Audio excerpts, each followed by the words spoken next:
আজি এইখিনি সংবাদ মেলত উপস্থিত থকাৰ বাবে আমি ধন্যবাদ জ্ঞাপন কৰিছোঁ ইমানখিনি সংবাদকৰ্মীসকলক। আজি এই সংবাদমেল আমি আয়োজন কৰা বা সংবাদমেল আমি মাতাৰ বিশেষ কাৰণটো হৈছে যে আজি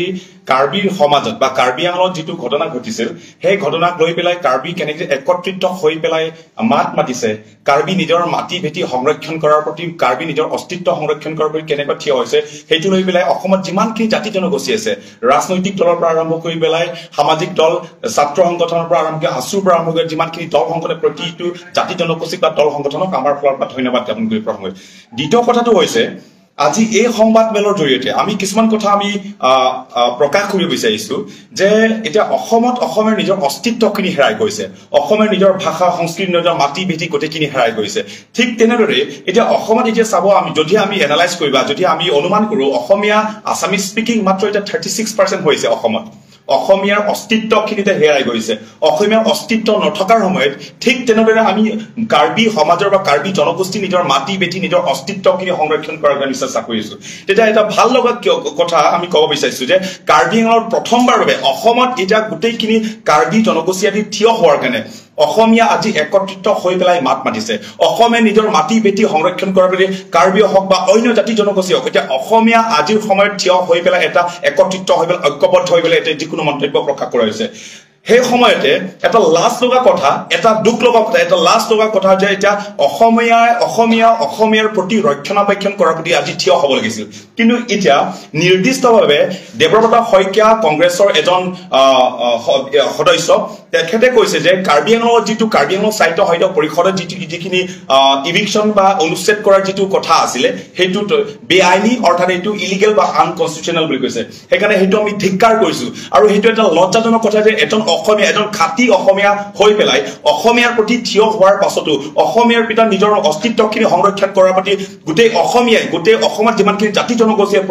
প্ৰতিজন ব্যক্তি গৰাকী থিয় হৈ পেলাই আজি মাত মাতি আছে যে অসমীয়া আজি একত্ৰিত হ'ব লাগিব, অসমীয়া যে একেটাই মাত মাতিব লাগিব, অসমীয়া আজি একত্ৰিত হৈ পেলাই নিজৰ দেশখিনি আমি সংৰক্ষণ কৰিব লাগে। কিন্তু এই সময়তে এতিয়া অসমীয়াৰ প্ৰতি মাত নামাতি তেখেত নিজে ৰাজনৈতিক এটা সুবিধা লোৱাৰ কাৰণে তেখেতে মাত মাতিছে। তেখেত কৈছে যে সেইটো কি কাৰ্বি আংলং সাহিত্য সাহিত্য পৰিষদৰ পৰা খেৰণি বা অৰ্থাৎ ফেলাংপিত যিখিনি অনুচ্ছেদ হ'ব, যিটো ইভিকশ্যন কৰাৰ যিটো সেইটো আইনীগতভাৱে এইটো নহয়, তাৰ পাছত যিটো আনকনষ্টিটিউচনেল আনলফুল বুলি কোৱা হৈছে। সেইকাৰণে এইটো আমি ধিক্কাৰ কৰিছো আৰু সেইটো আমি বহুত দুখজনক আমি প্ৰকাশ কৰিছো। আৰু সেইটো ৰাজ্যে বিচাৰে, গোটেই অসমবাসী এইখিনি বিচাৰিছে যাতে এইখিনি ঠাইত যাতে ইভিকশ্যন হয়। তাত যিকোনো জাতি, অকল আমি বিহাৰী জাতিক আমি কোৱা নাই, তাত বসবাস কৰা বিভিন্নটা জাতি জনগোষ্ঠী আছে যে আইনীগতভাৱে যিটো আছে সন্মানীয় আমি সুপ্ৰিম কোৰ্টৰ যিটো কিবা আছে সেইটো লৈ পেলাই আমি নিৰ্ভৰ কৰি পেলাই আমি ইলেকশ্যন কৰাৰ কাৰণে কাৰ্বি আংলং সাহিত্য সাহিত্য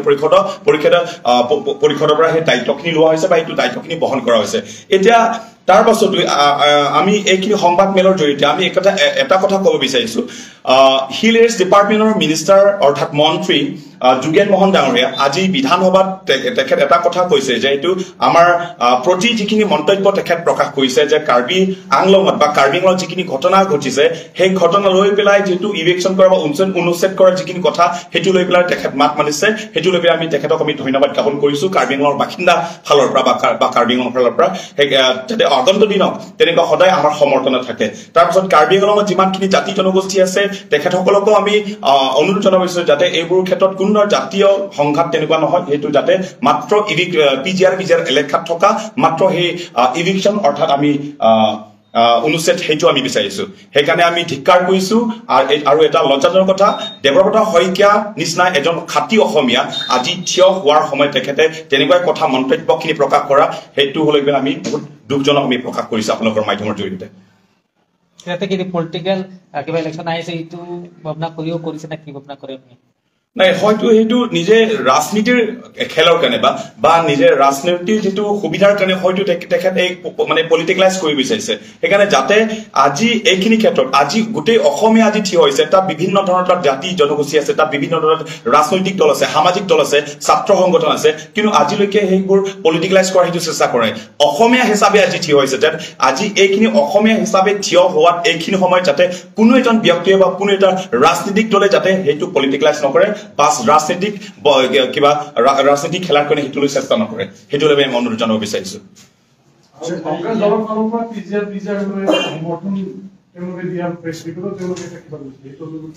হয় আৰু এটা কথা জনাব বিচাৰিছো আপোনালোকৰ মাধ্যমত হয় কাৰ্বি আংলঙৰ ডিষ্ট্ৰিক্ট কমিটি যিটো কংগ্ৰেছ ফালৰ পৰা তেওঁলোকে কাৰ্বি আংলং ডিষ্ট্ৰিক্ট কমিটি যিটো কংগ্ৰেছ তেওঁলোকৰ ফালৰ পৰা এটা সংবাদমেল আয়োজন কৰিছিলে বা সংবাদমেল পাতিছিলে তেখেত এই সংবাদমেল জৰিয়তে তেওঁলোকে প্ৰকাশ কৰিছিলে যে কাৰ্বি আংলঙত যিটো পিজিআৰ এলেকাত যিটো ইভিকশ্যন কৰাৰ প্ৰতি বা অৰ্থাৎ কাৰ্বি আংলঙত যিটো ঘটনা ঘটিছে সেই ঘটনা লৈ পেলাই যেনেকৈ কাৰ্বি আংলঙত বা যেনেকুৱা জুই জ্বলিছে বা যিটো থিয় হৈছে সেইটো লৈ পেলাই কাৰ্বিসকলৰ দাবীক লৈ পেলাই কাৰ্বি আংলং ডিষ্ট্ৰিক্ট কংগ্ৰেছ তেওঁলোকে কাৰ্বিসকলৰ সমৰ্থনত আছে তাৰ পাছত আগন্তুক কাৰ্বিসকলৰ সমৰ্থনত থাকিব তেনেকুৱা বুলি তেওঁলোকক প্ৰকাশ কৰিছে সেইকাৰণে কাৰ্বি আংলং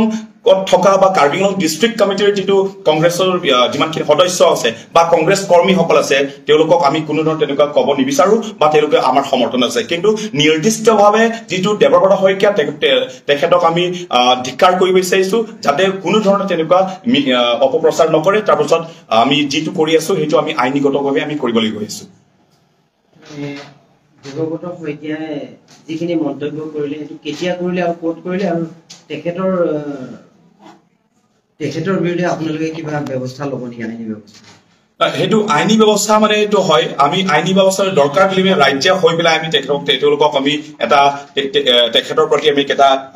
আন্দোলন বুলি আমি নকওঁ হলেও তেখেতৰ এগেইনষ্টত আমি কিবা এটা ষ্টেপ ল'ব লাগিব বা যিকোনো আমি পৰ্যায়লৈকে আমি যাব পাৰো সেইটো আজি ৰাজ্যে উঠি আছে বা ৰাজ্যে যিটো বিচাৰে সেইটো আমাৰ কথা নহয় আজি যিখিনি কথা এই সংবাদমেল জৰিয়তে পঠাইছিলে মানে আপোনালোকৰ জৰিয়তে যিটো প্ৰকাশ কৰি আছো সেইটো আমাৰ কথা সেইটো ৰাজ্যৰ অভিমত সেইটো ৰাজ্যে যি বিচাৰিছে সেইটো ৰাজ্যৰ অভিমত লৈ পেলাই আপোনালোকৰ লগত বহি পেলাই আমি প্ৰকাশ কৰিছো যে দেৱব্ৰত শইকীয়াই যোৱাকালি অৰ্থাৎ আজি বিধানসভাত এইখিনি মন্তব্য প্ৰকাশ কৰাৰ লগে লগে গোটেই কাৰ্বি আংলংবাসীয়ে এইখিনি কথা লৈ পেলাই দুখজনক প্ৰকাশ কৰিছে আৰু সেইটো কথা লৈ পেলাই আজি সংবাদমেলৰ জৰিয়তে আপোনালোকৰ জৰিয়তে কাৰ্বি আংলং বাসিন্দা হিচাপে আমি এইখিনি কথা প্ৰকাশ কৰিছো যদি আৰু আগন্তুক দিনত দেৱব্ৰত শইকীয়া যিখিনি কথা তেখেত প্ৰকাশ কৰিছে বা যিখিনি অভিমত তেখেত প্ৰকাশ কৰিছে নিৰ্দিষ্টভাৱে সেইটো লৈ পেলাই আগন্তুক দিনত যদি তেনেকুৱা যদি কথা হয় হয়তো কাৰ্বি আংলঙৰ বাসিন্দা থিয় হৈ পেলাই হয়তো তেখেতৰ বিৰুদ্ধে আমি মাত মাতিব লাগিব